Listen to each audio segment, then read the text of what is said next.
আমার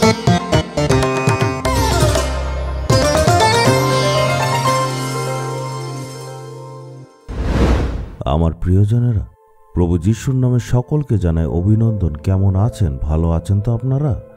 আমার পেছনে আপনারা নিশ্চয় একটা স্টেডিয়াম দেখতে পাচ্ছেন। এটা হচ্ছে অস্ট্রেলিয়ার দেশের অ্যাডিলেড শহরের নাম ওভাল স্টেডিয়াম। এর ভেতরে একটা ক্রিকেটের স্টেডিয়াম আছে। এই স্টেডিয়ামে বিশ্বের বড় বড় টিমরা, অনেক দেশরা খেলতে আসে, ওরা ক্রিকেট খেলে। এই স্টেডিয়ামের চারপাশটা আপনারা নিশ্চয় দেখছেন, কত সুন্দরভাবে চারদিকে শুধু গাছ। এই শহরটা যদি আপনারা চারদিক দিয়ে দেখেন, অনেক দেখবেন গাছ। আমরা দেখতে পাই যে ঈশ্বরের সৃষ্টি কত সুন্দর আর কত আশ্চর্য হয় সেগুলি। আজকে ঈশ্বর আমাদের জন্য কি প্রতিজ্ঞা রেখেছেন? মাসের শেষে আমরা এখন চলে এসেছি। মনে হচ্ছে মাসটা মাত্র শুরু হয়েছে, কিন্তু শেষও হয়ে গেছে। ঈশ্বর কি প্রতিজ্ঞা করেছেন? আমি আসবো আর তোমায় আশীর্বাদ করব। এই পুরো মাসটা ঈশ্বর আমাদেরকে কত রকম ভাবে আশীর্বাদ করেছেন। আপনি একবার একটু স্মরণ করে দেখুন, আপনি যা যা প্রার্থনা করেছেন সেগুলো ঈশ্বর দিয়েছেন।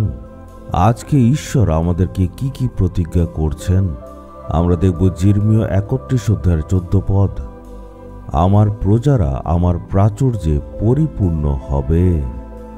এখানে ঈশ্বর কি প্রতিজ্ঞা করছেন? উনি বলছেন যে আমি আমার প্রজাদেরকে প্রাচুর্যে পরিপূর্ণ করে দেব।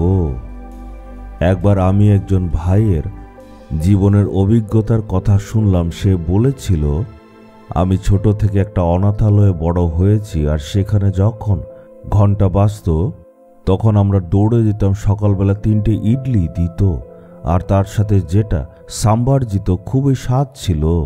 কিন্তু দ্বিতীয়বার যদি সেটা নিতে চাই, তারা তাড়িয়ে দিত। কখনো সন্তুষ্ট করে কিছু খেতে পারতাম না, খাওয়ার অভাব ছিল। আরও খেতে যখন চাইতাম, যখন খিদে লাগতো, তখন ওরা তাড়িয়ে দিত। ওই সময় খাওয়া ঠিকভাবে পেতাম না, সেটা সে ওই সময় স্মরণ করছিল। তারা হোস্টেল চালিয়েছিল, বাচ্চাদেরকে খাওয়া দিয়েছিল, কিন্তু মানসিকভাবে সন্তুষ্টি দিতে পারেনি। প্রভু যিশুও 5টা রুটি আর 2টো মাছ দিয়ে অনেক মানুষকে খাইয়েছিলেন। ওখানে 5,000 জন পুরুষ ছিল, এর সাথে অনেক মহিলারা ছিল, ছোট ছোট বাচ্চাও ছিল। তার মানে প্রায় 20,000 জন লোক সেখানে ছিল, আর সবাই মনের সন্তুষ্টি করে খেয়েছিল। প্রভু যিশু আমাদের জীবনে প্রচুর পরিমাণে আশীর্বাদ করেন। আর কত তোমার লাগে? কত তুমি খেতে পারবে? তোমার কোন কোন জিনিসের অভাব? তার মানে ঈশ্বর অনেক আশীর্বাদ দান করেন। ঈশ্বর বলেছেন, আমি আমার লোকেদেরকে এত আশীর্বাদ করব যে তারা পরিপূর্ণ হয়ে যাবে।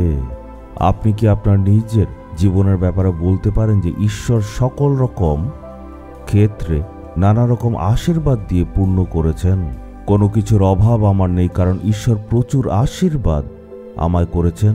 আবার আপনি এও বলতে পারেন যে এই ক্ষেত্রে ঈশ্বর আমায় অল্প আশীর্বাদ করেছেন, কিন্তু বাকি যত ক্ষেত্র আছে সেগুলির মধ্যে তো আশীর্বাদ দেননি। মনে দুঃখ নিয়ে বলছেন, ঈশ্বর কখন আশীর্বাদ দেবেন? মনের মধ্যে অনেক আশা নিয়ে আজ এই প্রচার শুনছেন। আমাদের আশীর্বাদ করার জন্য প্রভু যিশু ক্রুশে মারা গেছেন। উনি বলেই হয়েছেন যাতে আমাদের আশীর্বাদ করতে পারেন। মনে সম্পূর্ণ বিশ্বাস করতে হবে, অসম্পূর্ণ বিশ্বাস দিয়ে চলবে না। সম্পূর্ণ বিশ্বাস করুন, যিশু আশীর্বাদ দেবেন। আজকে যদি আপনার ঈশ্বরের থেকে আশীর্বাদ কম হয়, তাহলে ঈশ্বরের প্রতিজ্ঞা স্মরণ করুন।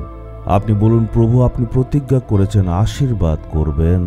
আজকে আমি প্রার্থনা করে বলছি, প্রভু আমরা হচ্ছে আপনার সন্তান, আপনার প্রজা। আপনি আমাদের পরিপূর্ণ করে তুলুন। আপনি যদি বাক্য অনুসারে ঈশ্বরের থেকে চান, ঈশ্বর নিশ্চয় আশীর্বাদ দেবেন। প্রার্থনা করি, হে পিতা ঈশ্বর, আমরা আপনার সন্তান, আমরা সবাই হচ্ছে আপনার প্রজা। আপনি বাক্যেতে প্রতিজ্ঞা করেছিলেন যে পরিপূর্ণ আমাদের করবেন, প্রাচুর্যে আমাদের পরিপূর্ণ করবেন। আপনার এই প্রতিজ্ঞা অনুসারে আমি আপনার থেকে চাইছি প্রচুর পরিমাণে আমাদের আশীর্বাদ করুন আর প্রাচুর্যে পরিপূর্ণ করুন। আমাদের জীবনে আপনি অনেক ভালো ভালো কাজ করুন। এই বিশ্বাসের সহিত এই জিনিসটা আমি প্রাপ্ত করি, যিশুর নামে চাইলাম, আমেন, আমেন।